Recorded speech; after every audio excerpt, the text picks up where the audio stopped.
Good evening and thanks for joining us. If you're tired of hearing about what's going on in the Senate, hold on, because you will want to hear this. Senator Mike Duffy, fighting to hold on to his job, stunned everyone today with revelations of what he calls a dirty scheme.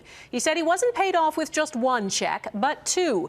And he implicated a whole new player in this scandal, a top lawyer for the Conservative Party.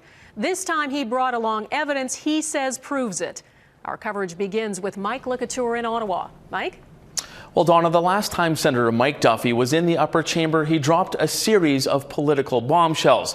He was back today for a repeat performance. Duffy, what are you going to say to Like a man on a mission, Mike Duffy marched into the Senate today, armed with more damaging revelations about what he calls the fake payback scheme. Nigel Wright arranged to have my legal fees paid. That's right. One check from Nigel Wright? No, ladies and gentlemen, there were two checks, at least two checks. The PMO, listen to this, had the Conservative Party's lawyer, Arthur Hamilton, pay my legal fees. He paid for my lawyer, Arthur Hamilton, a check, $13,560. Duffy backed up his claims with a copy of the check and a letter about the payment signed by Conservative Party lawyer Arthur Hamilton. Duffy spent more than 23 minutes painting himself as a patriot who resisted the deal to pay back his housing expenses. Contrary to what the Prime Minister has been saying, Duffy contends more than just a few people knew about the deal with Nigel Wright. Lawyers for the PMO, Ben Perrin, the Conservative Party's lawyer, Arthur Hamilton, he was involved, and my lawyer.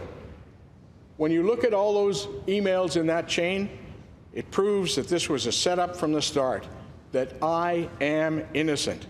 Duffy alleges the bank loan he reportedly used to pay back his expenses was part of an elaborate script authored by the Prime Minister's office to make the whole problem go away. But he offered no documented proof.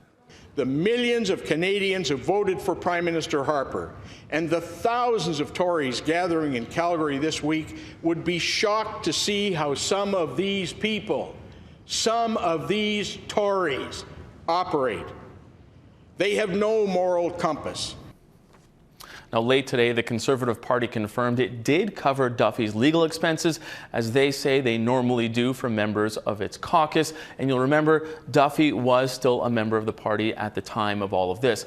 As for the Senate, well, there were reports that the Conservatives were going to table 3 separate motions to possibly soften the penalties on all 3 senators and maybe make it easier to pass. But it's unlikely that they can do that given these new revelations. Donna? So many twists and turns. Mike Couture, thanks.